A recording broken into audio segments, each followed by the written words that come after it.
Друзі, радий вітати вас на моєму каналі. Сьогодні ми проводимо другу весняну підживку озимого часнику, і в цьому відео я розповім, як та чим ми це робимо.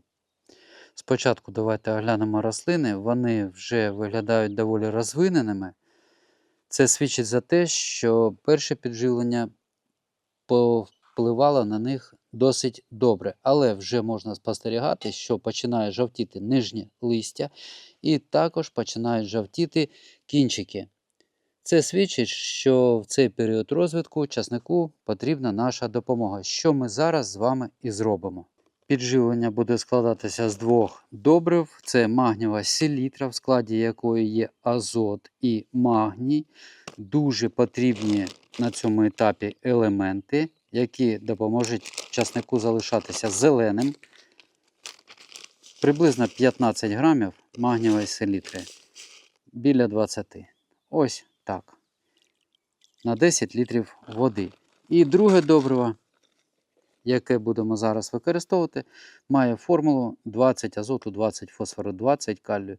Так зване універсальне добриво з рівними частинами по азоту, фосфору і калію. Якщо у вас немає такого добрива, можете використати будь-яке подібне з рівними частинами по азоту, фосфору і калію. Але якщо схочете саме таким, я залишу посилання в описі під цим відео, можете замовити від 1 кг. І навіть можете замовити там же по посиланню більш дешеві добрива, поліфіт, але не гірші по якості. Також 15-20 грамів на 10 літрів води. Розчиняємо на 10 літрів води. Все це ретельно перемішуємо. Ми традиційно використовуємо для невеликих площ насаджень локальне внесення добрив за допомогою ось такого пристрою для посадки цибулинних квітів. Я роблю біля рослинки отвор сантиметрів 7 глибиною біля кожної рослинки. Коли невеличка грядка, це зробити досить просто. Якщо велика у вас грядка, то ми раніше робили вздовж рядочка борозенку і вже по борозенці поливали. Такий спосіб дозволяє нам локально донести до кореневої системи потрібні добрива, і рослинки краще на це реагують. Що хочу ще сказати, друзі, що якщо зараз не провести це підживлення, пожовтіння на кінчиках, пожовтіння нижнього листа буде тільки посилюватися, і рослина в кінці кінців зупиниться в розвитку. І чайничком заливаємо ось ці отвори добривом. Все дуже просто, і наскільки це просто, настільки це ефективно.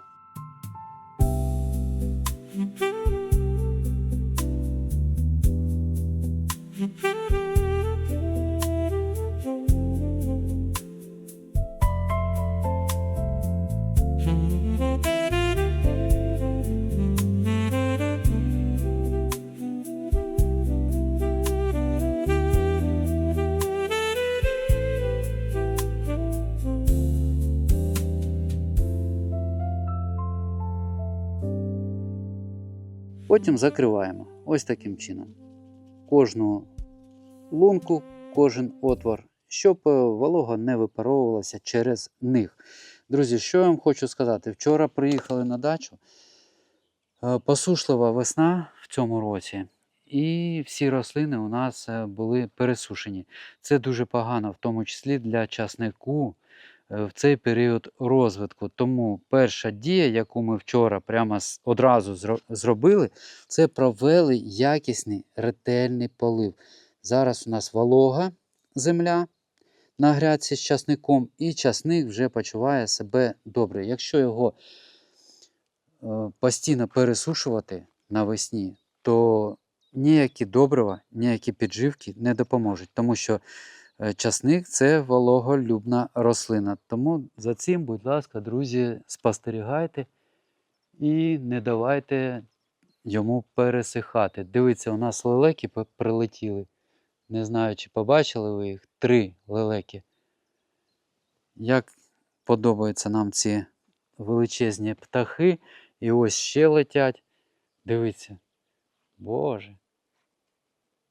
Їх ціла стая.